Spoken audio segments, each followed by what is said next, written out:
Hello guys. Welcome to my YouTube channel. इस particular lecture में हम बात करेंगे प्लांट किंगडम की। तो ये हमारी सीरीज चल रही है 11th की एनसीईआरटी बायोलॉजी, जिसमें हम दो चैप्टर डिस्कस कर चुके हैं। जो सबसे पहला चैप्टर था, उसमें हमने देखा था बेसिक्स ऑफ क्लासिफिकेशन, या हम कहें कि ऑर्गेनिज्म डाइवर्सिटी। ओके। तो और दूसरा था बायोलॉजिकल क्लासिफिकेशन। ठीक। ये थर्ड लेक्चर हमारा है, जिसका नाम है प्लांट किंगडम या किंगडम प्लांटी। तो किंगडम प्लांटी में हम बात करेंगे कि कितने सारे इम्पोर्टेंट इसके अलग अलग कैटेगरी हैं, उनकी हम बात करेंगे। तो जैसे हम बात करें कि वेटेकर ने जो अपना 5 किंगडम क्लासिफिकेशन दिया, तो उसमें उन्होंने डिवाइड किया सभी ऑर्गेनिज्म को 5 भागों में, 5 कैटेगरी में डिवाइड किया। जिसका पहला पार्ट था मोनेरा, दूसरा था प्रोटिस्टा, तीसरा फंजाई, चौथा था एनिमिलिया, जो हमारा फिफ्थ था वो प्लांटी था। तो प्लांटी में हम किसकी बात करेंगे? प्लांटी में बात करेंगे डिफरेंट टाइप ऑफ प्लांट्स, जैसे एल्गी हो गए, ब्रायोफाइट हो गए, टेरिडोफाइट हो गए, जिम्नोस्पर्म हो गए, एंजियोस्पर्म हो गए। तो इनकी हम बात करेंगे। ओके। तो सबसे पहले इसमें हम देखते हैं, ये थ्योरी थोड़ी बहुत हम इसमें छोड़ देते हैं। तो हम शुरुआत करते हैं यहाँ एल्गी से। अगर शुरुआत करें एल्गी से, तो एल्गी क्या होते हैं? एल्गी आर क्लोरोफिल बियरिंग, क्या होते हैं? Chlorophyll bearing simple. Okay. Thylakoid structure होता है इनका। ऑटोट्रॉफिक, जब फोटोसिंथेटिक पिगमेंट पाया जा रहा है, क्लोरोफिल पाया जा रहा है, तो क्या होंगे? ये ऑटोट्रॉफिक होंगे। And largely aquatic. एक्वाटिक में दो तरह के होंगे, या तो मरीन होंगे या फ्रेश वाटर। Fresh water. तो एल्गी क्या है? हमने देखा कि क्लोरोफिल बियरिंग है, सिंपल स्ट्रक्चर होता है, थायलॉइड स्ट्रक्चर होता है, ऑटोट्रॉपिक होते हैं, और लार्जली एक्वाटिक होते हैं। और ये क्या होते हैं? या तो मैरीन हो सकते हैं या फिर फ्रेश वाटर ऑर्गेनिज्म हो सकते हैं। ठीक। आगे देखेंगे। They occur in a variety of other habitats, जैसे moist stones, soils and woods. Some of them also occur in association with fungi and animals. तो कुछ ऐसे होते हैं, जैसे अगर फंजाई और, जैसे फंजाई की हम बात करें, तो फंजाई और लाइकेन के बीच की जो, सॉरी, जो फंजाई और एल्गी के बीच का जो एसोसिएशन होता है, उसे क्या कहते हैं? लाइकेन कहते हैं। ओके। आगे देखेंगे। The form and size of the algae algae is highly variable. इनका अगर हम फॉर्म देखें, इनका साइज देखें एल्गी का, तो बहुत ज्यादा वेराइटी है, बहुत ज्यादा वेरिएशन है इसमें। ranging from colonial form like volvox and filamentous form like Eulothrix and Spirogyra। तो ये कॉलोनियल भी होते हैं। अगर कॉलोनियल एल्गी की बात करें तो वॉलवॉक्स हो गया। अगर हम यूलोथ्रिक्स या स्पायरोगायरा की बात करें, तो ये क्या होते हैं? ये फिलामेंटस एल्गी होते हैं या फिलामेंटस फॉर्म होते हैं। ओके। आगे देखेंगे। A few of marine forms such as kelp form massive plant bodies. तो कुछ ऐसे होते हैं, जैसे केल्प की बात करें तो ये मैरीन फॉर्म होती है एल्गी की। आगे देखेंगे। The algae reproduce by vegetative, asexual, sexual method. इसमें सेक्सुअल रिप्रोडक्शन होता है, वेजिटेटिव रिप्रोडक्शन होता है, और असेक्सुअल रिप्रोडक्शन, तीनों होते हैं इसमें। Vegetative reproduction is caused by the fragmentation. Vegetative reproduction कैसे होता है? फ्रेगमेंटेशन होता है इसमें।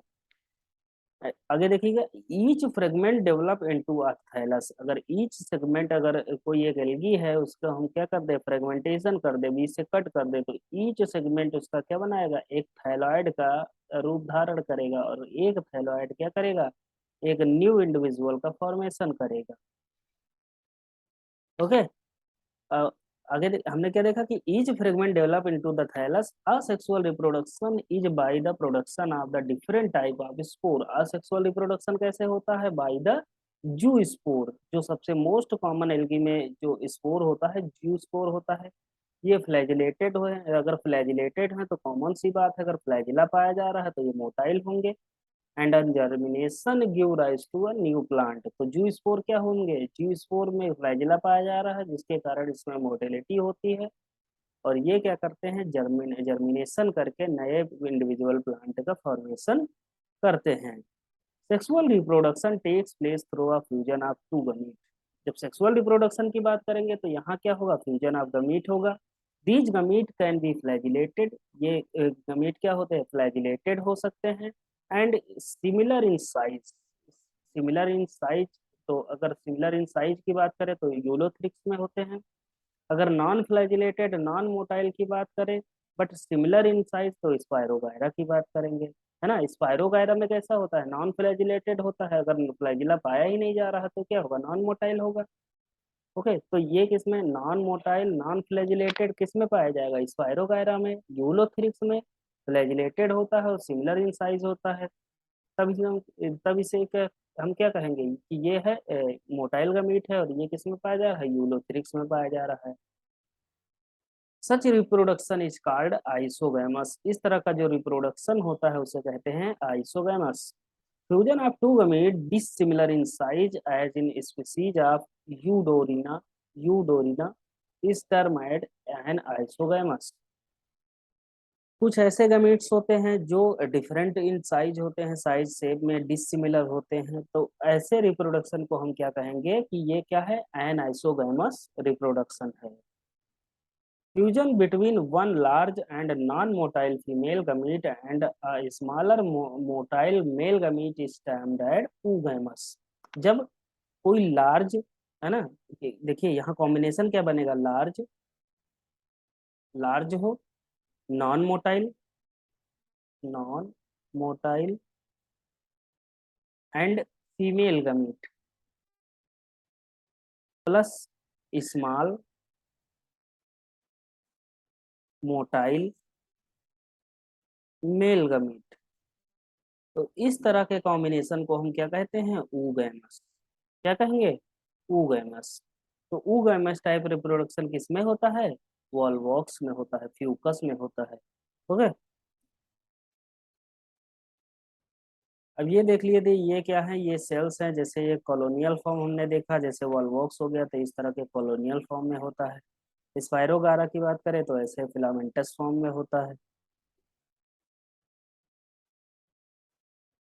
ओके। तो ये देखिए, पहला हमारा क्या है, पहला है वॉल्वॉक्स। फर्स्ट हमारा क्या है, ये है वॉल्वॉक्स, ये है यूलोथ्रिक्स। ओके। दूसरा देखिए, तीसरा देखेंगे। अब तीसरा देखेंगे तो तीसरा का है लेमिनेरिया, बी का फर्स्ट, लेमिनेरिया। ये क्या है, लेमिनेरिया। बी का सेकंड देखेंगे, बी का सेकंड क्या है, बी का सेकंड है फ्यूकस। ये है फ्यूकस। और ये क्या है, डिक्टियोटा। ये क्या है, डिक्टियोटा, डिक्टियोटा। ओके। आगे देखेंगे, हमारा सी फर्स्ट। अगर सी फर्स्ट देखें तो ये क्या है, रेड एल्गी है, और ये क्या है, पोरफ्रिया, पोरफ्रिया। और ये क्या है, पॉलीसाइफोनिया, पॉलीसाइफोनिया। ओके। तो रेड एल्गी की बात करें तो दो रेड एल्गी होते हैं, एक होता है पॉलीसाइफोनिया जो इसमें दिया है डायग्राम में, और एक क्या है, पोरोफिया। अगर ग्रीन एल्गी की बात करें तो एक वॉलबॉक्स हो गया, एक यूलोथ्रिक्स हो गया। अगर ब्राउन एल्गी की बात करें तो तीन एल्गी यहाँ दिए हैं, एक हो गया लैमिनेरिया, दूसरा हो गया फ्यूकस, और तीसरा हो गया डिक्टियोटा। ओके, आगे देखेंगे। Algae are useful to man in variety of veg.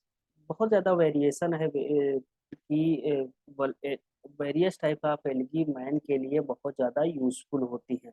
Eight least a half of total carbon dioxide fixation और earth is carried out by the algae through the photosynthesis. अगर हम half of total carbon dioxide की बात करें, अगर 50% carbon dioxide के fixation की बात करें, तो वो कौन करता है? एल्गी करते हैं, एल्गी। ओके। करते क्या है, कैसे करते हैं, इनमें क्या होती है? Photosynthesis. By the photosynthesis, being photosynthetic they increase the level of dissolved oxygen in their immediate environment. और फोटोसिंथेटिक होने के कारण ये जिस एनवायरनमेंट में रहती हैं, जिस टेरिटरी में रहती हैं, वहाँ का जो डिजॉल्व्ड ऑक्सीजन है उसका जो लेवल है इंक्रीज कर देती हैं। They are paramount importance as a primary producer of a energy rich compound which form the basis of the food cycle and of all aquatic animals. अगर एक्वेटिक एनिमल्स की बात करें या एक्वेटिक फूड चेन या food web की बात करें, तो ये क्या होते हैं? एक प्राइमरी लेवल के प्रोड्यूसर होते हैं। ओके, ये क्या करते हैं? एनर्जी रिच कंपाउंड होते हैं जो प्रोड्यूसर का वर्क करते हैं। Okay, many species of Porphyria, Laminaria, and Sargassum are among the 70 species of the marine algae used as food. अगर फूड के लिए यूज करना हो तो कौन कौन यूज किया जाता है? लैमिनेरिया, जो आयोडीन का सोर्स है, और सारगाशम हो गया, और लगभग 70 species of marine algae use as the food. Certain marine जैसे marine brown and red algae produce large amount of hydrocolloids water holding substance. कुछ ब्राउन एल्गी ऐसे होते हैं जो हाइड्रोकोलाइड्स का सिक्रीशन करते हैं, उसका फॉर्मेशन करते हैं, जिसके कारण वाटर होल्डिंग कैपेसिटी बढ़ती है। जैसे अल्जिन हो गया। अल्जिन क्या है? एक brown algae. And carrageen, carrageen red algae से मिलता है। तो दो तरह के ये हाइड्रोकोलाइड्स हो गए या वाटर होल्डिंग सब्सटेंस हो गए। एक एल्गिन हो गया, अल्जिन, और दूसरा कैराजीन हो गया। अल्जिन ब्राउन एल्गी से मिलता है और कैराजीन रेड एल्गी से मिलता है। विच आर यूज्ड कॉमर्शियली, इनका कॉमर्शियल तरीके से यूज किया जाता है।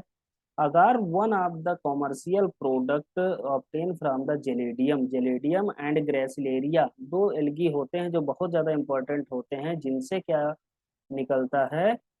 जिनसे अगार का यूज होता है, जो लैब में यूज किया जाता है। ओके।